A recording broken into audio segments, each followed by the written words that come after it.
নির্বাচনের প্রচার প্রচারণায় ব্যস্ত সময় পার করছেন প্রার্থীরা, আপনারা সেটা দেখছিলেন। আমরা একটু সরাসরি ঢাকার দুটি এলাকা একটু দেখে আসতে চাই, সেখানে কিভাবে কীরকম প্রচার প্রচারণা চলছে এখন এই সন্ধেবেলা এসে। আমাদের সহকর্মী ধ্রুব ইকরামুল এবং হাবিবুল ইসলাম হাবিব আমাদের সাথে আছেন। হাবিবের কাছে যাচ্ছি। হাবিব, একটু জানাবেন, আপনি সম্ভবত ঢাকা 15 আসন এলাকায় আছেন, সেখানে আসলে কাদের প্রচারণা চলছে, দিনভর কেমন ছিল, ভোটারদেরও উৎসাহ উদ্দীপনা কেমন দেখছেন?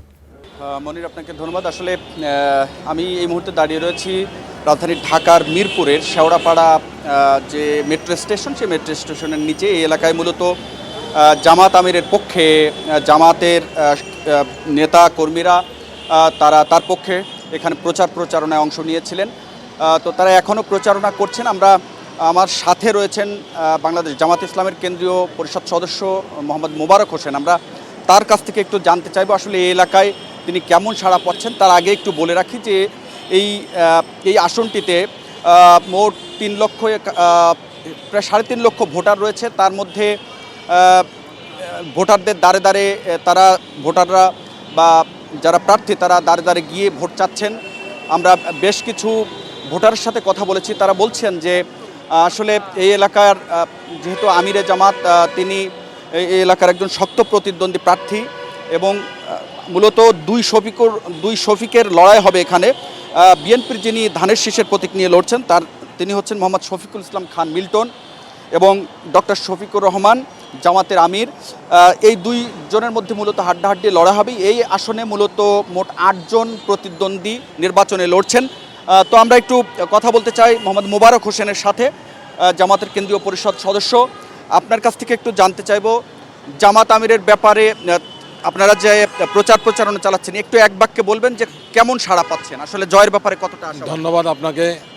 বাংলাদেশ জামাত ইসলামের আমির ডাক্তার শফিকুর রহমান, তিনি বাংলাদেশে এখন রাজনীতির ময়দানে অন্যতম ব্যক্তিত্ব। সেই হিসাবে এই এলাকার জনগণ মনে করে এটা তাদের জন্য গর্বের বিষয় যে তারা বাংলাদেশ জামাত ইসলাম আমির ডাক্তার শফিকুর রহমানকে তারা এখানে পেয়েছে। সেই হিসাবে প্রচারণায় আমরা যেখানে যাচ্ছি ব্যাপক সাড়া আছে, নারী পুরুষ সম্মিলিতভাবেই। আর আপনি জানেন আর মাত্র 4 দিন বাকি আছে। কোনো প্রতিবন্ধকতা দেখছেন কিনা? আমরা প্রথম দিকে কিছু আমাদের নারীদের মাঝে প্রতিবন্ধকতা তৈরি হয়েছিল, আমরা সেটা কমপ্লেন করার পরে আমাদের নারীরাও আবার ডেমনস্ট্রেশনের পরে এখন মোটামুটিভাবে আমরা মনে করি পরিবেশ শান্ত আছে। জি, পরিবেশ শান্ত। তো আমার কাছে এই ছিল জামাতে ইসলামের আমির ডক্টর শফিকুর রহমানের যে আসন ঢাকা শেওড়াপাড়া এলাকা নিয়ে। জি, ধন্যবাদ হাবিব। আমরা মিরপুর এলাকা থেকে জামাতের প্রচারণার খবর মূলত শুনছিলাম হাবিবুল ইসলাম হাবিবের কাছে। ধ্রুব ইকরামুলকে দেখতে পাচ্ছি। ধ্রুব, আপনি কোন প্রচারণায় আছেন একটু আমাদের সরাসরি জানাবেন, কোথায় কি অবস্থা? মনির, আমি বর্তমানে রয়েছি রাজধানীর মধ্য বাড্ডা এলাকায়। এখানে আমি বর্তমানে রয়েছি রাজধানীর মধ্য বাড্ডা এলাকায় প্রচারণা চালাচ্ছেন এনসিপির আহ্বায়ক এবং 11 দলীয় জোট মনোনীত এই আসনের প্রার্থী নাহিদ ইসলাম। তিনি আজকে মাগরিবের নামাজের পর দক্ষিণ বাড্ডা এলাকা থেকে প্রচারণা শুরু করেন। সেই প্রচারণা এখন চলছে মধ্য বাড্ডায়। এই যে নাহিদ ইসলামকে আমরা দেখছি, তিনি দাঁড়ে দাঁড়ে যাচ্ছেন, মানুষের বিভিন্ন ব্যবসা কেন্দ্রগুলোতে যাচ্ছেন, সেই সঙ্গে বাসা বাড়ি থেকে শুরু করে যারা সড়কের আশপাশে রয়েছেন সবার সঙ্গে তিনি শুভেচ্ছা বিনিময় করছেন। হ্যাঁ ভোটের প্রচার তিনি করছেন। এখান থেকে তিনি একটি কথা বারবার বলছেন যে মার্কায় আসলে ভোট দেওয়া হোক, তিনি যেন সবাই গণভোটে যেন হ্যাঁ পক্ষে ভোট দেয়, সেই বার্তাটি তিনি দিচ্ছেন। এবং একই সঙ্গে এই এলাকার যে সকল সমস্যা রয়েছে, ড্রেনেজ ব্যবস্থা, পানি, গ্যাস, এই সকল যে সংকটগুলো রয়েছে সেই সংকটগুলো নিরসনের প্রতিশ্রুতি তিনি দিচ্ছেন। ধর্ম, বর্ণ, বয়স নির্বিশেষে সকলের সঙ্গে তিনি কথা বলছেন। তিনি জানাচ্ছেন আসলে তিনি কি করবেন। নাহিদ ইসলামকে আমরা দেখছি। নাহিদ ইসলামের সঙ্গে একটু আমরা কথা বলার চেষ্টা করি। নাহিদ ইসলাম, মানুষের মধ্যে ভোট নিয়ে কেমন, মানুষের মধ্যে নির্বাচন নিয়ে কেমন আমেজ দেখছেন? নিয়ে কেমন আমেজ? আমরা লাইভে ছিলাম। আছে, মানুষ উৎসব মুখর পরিবেশে আছে। আসসালামু আলাইকুম। দোয়া রাখিয়েন শাপলাগুলি মার্কায়, দোয়া রাখিয়েন। মানুষের মধ্যে উৎসাহ আছে, উদ্দীপনা আছে। মানুষ চায় নতুন কিছু হবে এবং ইলেকশনকে নিয়ে তারা আশা রাখতেছে।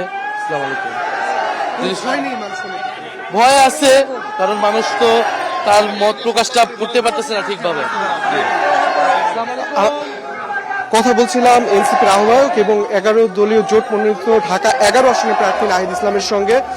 তো তিনি প্রচারণা জি ধ্রুব ইকরামুল, অনেক ধন্যবাদ আপনাকে। আমরা এনসিপির আহ্বায়ক নাহিদ ইসলামের প্রচারণা দেখছিলাম আমাদের সহকর্মীর কাছ থেকে। একটু বনানী এলাকায় যেতে চাই, আমাদের সহকর্মী এনামুল হক আছেন। এনাম, একটু জানতে চাই আপনার কাছে যে আজকে সারাদিনে আমরা এতক্ষণ বিএনপি দেখলাম, এনসিপি দুঃখিত জামাত দেখলাম, এনসিপির প্রচারণা দেখলাম, বিএনপি নেতারাও কে কোথায় আজকে প্রচারণা চালিয়েছেন, দিনভর কেমন ছিল তাদের অবস্থা? ধন্যবাদ আপনাকে। আমি এই মুহূর্তে রয়েছি ঢাকা 17 আসনের বনানী এলাকাতে। এই আসনের যিনি বিএনপি মনোনীত প্রার্থী, বিএনপির চেয়ারম্যান তারেক রহমান, তিনি নিজে। আমি কিন্তু সকাল থেকেই দুপুর থেকেই আজকে যে বিএনপির যে নির্বাচনী প্রচারণা সেগুলোতে ছিলাম।